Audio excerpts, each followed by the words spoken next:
Hey guys, and welcome to Should You Buy It, where all we do is talk a little bit about the game and tell you whether or not we think it's worth the cost.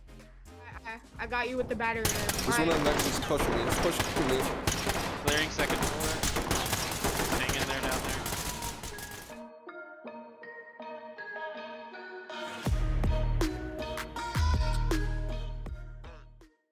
In this episode, we'll be playing Ready or Not, the extremely tactical FPS game where you and up to 4 friends will play as a SWAT team that has to deal with a wide variety of extremely stressful situations. Now, the first question that we always cover in these videos is what stage of development is the game in? And in this case, Ready or Not is currently in early access and available on PC for $40. Now, if you guys want to save money on games, you should check out Humble Bundle in the description below. Humble Bundle will not only help to give you a discount on games sometimes, but will also help charity and support this channel.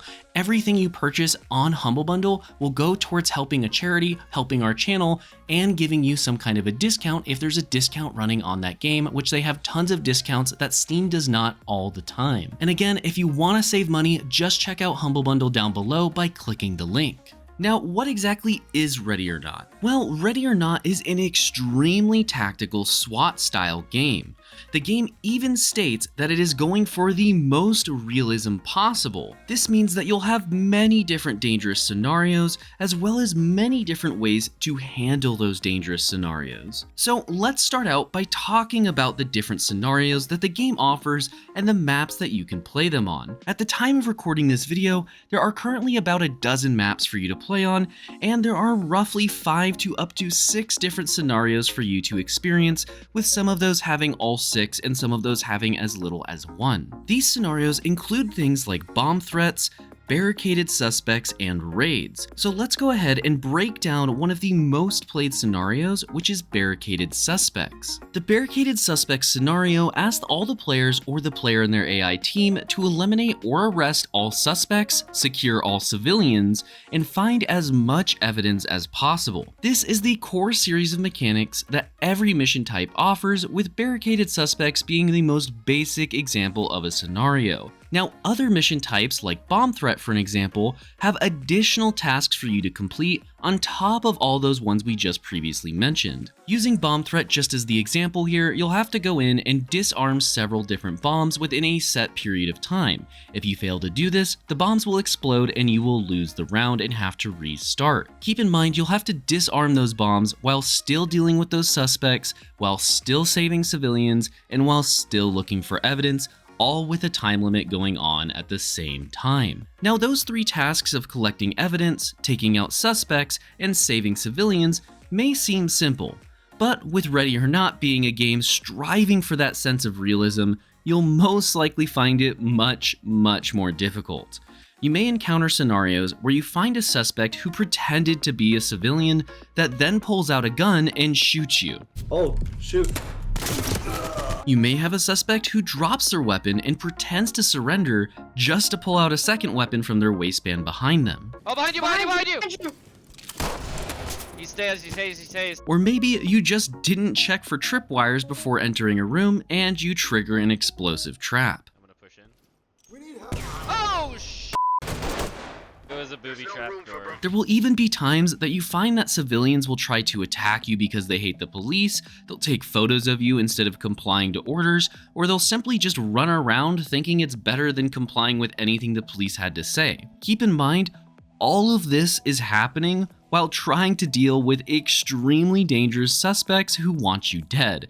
And yes, they can one-shot you very easily in many different scenarios. They are going for realism, and if you don't have enough protection on you and you take one shot to the head, it is over, game over, it's time to go back to the start of the mission. So it's very important to understand that Ready or Not is a game that really strives to create that sense of realism where there are a million things going wrong and you've got to decide what to do at any moment in time. With all this going on, you must be thinking by now, how in the world am I supposed to deal with all of this happening at the same time and defend myself? Well, that's where teamwork and gear loadouts will start to come in. The first thing you'll want to start thinking about is those gear loadouts and how that gear pairs with your team. For an example, you might all decide you're doing a less than lethal run where you're gonna go in and take everyone alive. And you can 100% do this through the use of tasers, pepper spray, beanbag guns, gas, flashbangs, and pepperball guns. But it is much harder than simply putting a bullet through the active threat. You may decide that since you're going up against extremely well-equipped cartel members in one run, that you want to go in with extremely lethal intent. In that case, there's a massive variety of weapons available to you, such as assault rifles, shotguns, submachine guns, pistols, and more. At the end of the day though, the most important thing on your loadout is going to be your special item, of which you can only take one. These are items such as, say, a battering ram for opening locked doors, a breaching shotgun for just shooting the locks off doors, a mirror gun to peek under doors, a ballistic shield for stopping gunfire, or even things like flashes, stingers, or gas launchers. Each of these items is extremely valuable to the team, but only one is allowed per player, and this forces you to work as a team. Now let's move into the pros and cons section of the video. First up for the pros is the sense of realism that the game is striving for. There's nothing like running into a situation where you have a civilian dressed up like an enemy and you have enemies dressed up like civilians. They're trying to trick you and they're doing it consciously. You have civilians who disobey orders just like you would in real life, and you have suspects who you will think are complying with you and then change their mind at the last second. The entire game puts that sense of realism first, which really helps to immerse you into the world of Ready or Not, so that you can experience to the best of your ability what it might be like to be in an active SWAT situation. Up next is the wide variety of firearms and attachments that can drastically change your gameplay. For an example, you could do those non-lethal runs that I talked about earlier, or you could just go in with gas. And it may not seem like all that big of a deal, but trust me, when you're in a run and you bring gas into an enclosed environment, you'll find that it can be extremely effective. You'll also find that flashes will easily save you. There are also attachments on your guns such as lasers to make it easier to hip fire because you don't always have time to bring your gun up to your sights. All the attachments also work in a realistic way, so you won't find yourself getting extra stopping power for putting on a suppressor or anything weird like that. After that is the sense of atmosphere that every mission has, and it felt amazing.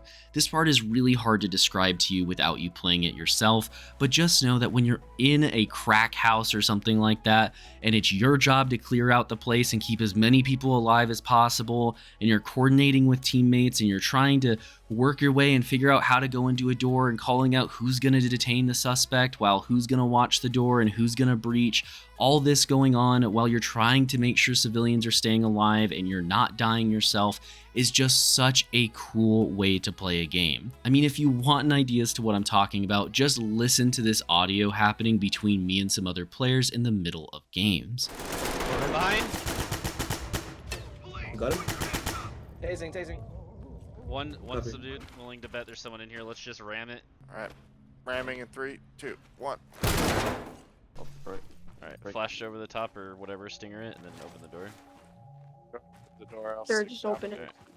Go ahead.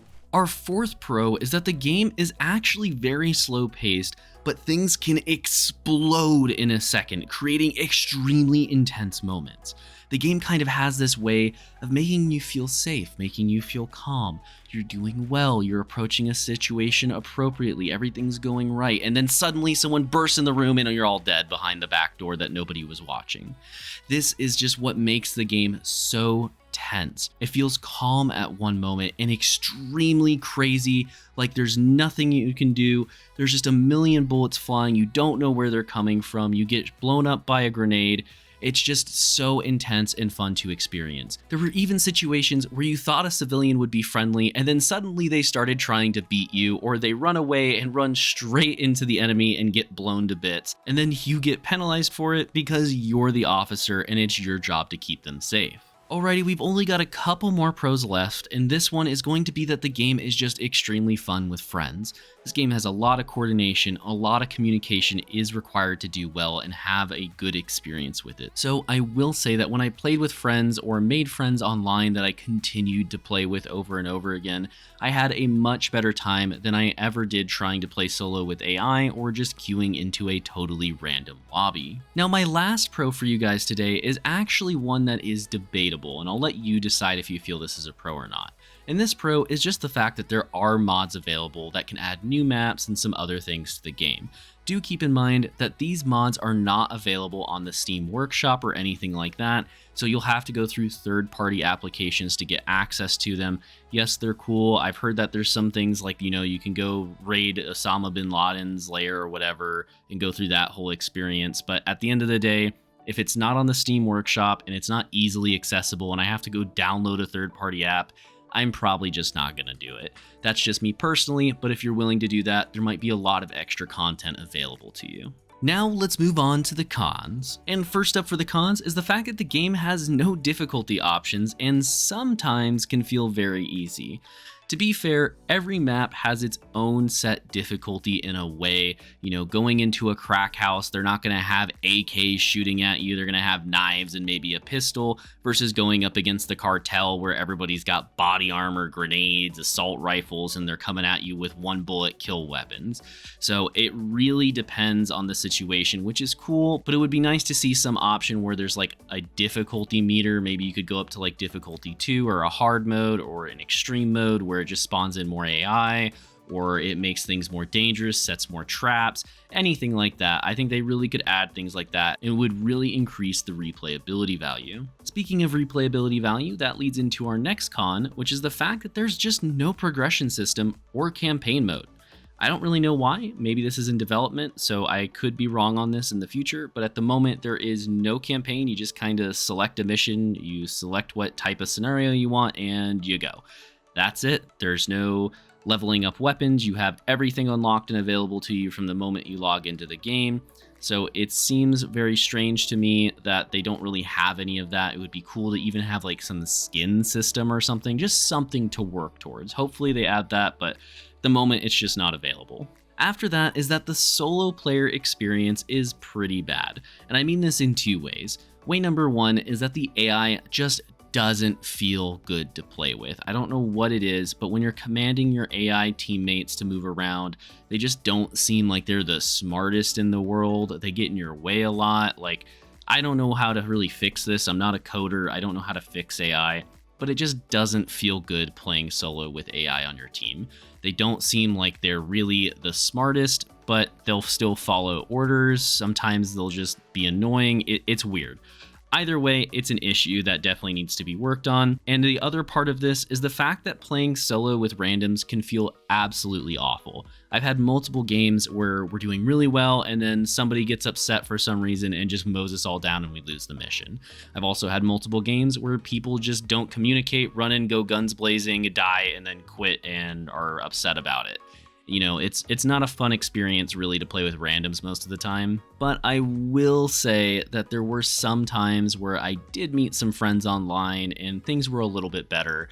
But at the end of the day, I really would say if you're just planning to play this by yourself, maybe just hold off for now. Now, my last con is just that the night vision at this point in time seems pretty pointless.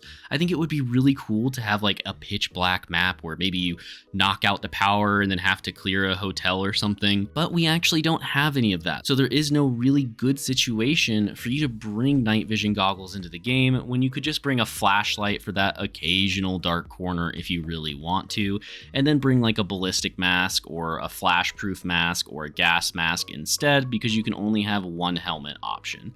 Either way, night vision would be really, really cool. And I know it's cheesy, but there's that one mission in Call of Duty everybody talks about where like you go in, it's pitch black, nobody can see anything, you all have night vision. Like, I would love to see something like that built into the game. Give me a mission that is just pitch black, or give me the option to just turn off the lights on a map if that's something I want to do. I think that would be really cool and probably pretty easy to code into the game to just be like, hey, all the lights, we're turning them off if you don't have night vision goggles on, you can't see anything, or if you don't have a flashlight.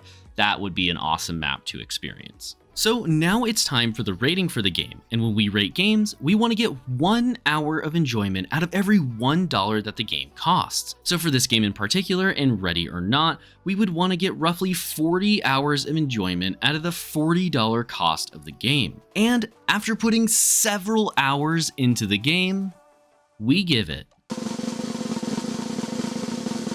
7 out of 10 potatoes. Ready or Not was a very intense and realistic experience. It puts you right into the shoes of a real SWAT officer, and you must now figure out what the best way to approach each and every situation is while the game is constantly evolving around you. All it takes is one suspect jumping out from behind a door that you didn't suspect, or a suspect flanking you from the wrong angle, and it's all over and back to the start of the mission. This is what makes Ready or Not such a fun game to play, as every decision you make matters. Unfortunately though, the game still has some major issues, such as no progression system, or it just not being all that fun when playing with randoms or by yourself. Regardless, if you are looking for a realistic SWAT simulator to play with some friends once in a while, then we feel that Ready or Not is definitely worth the cost.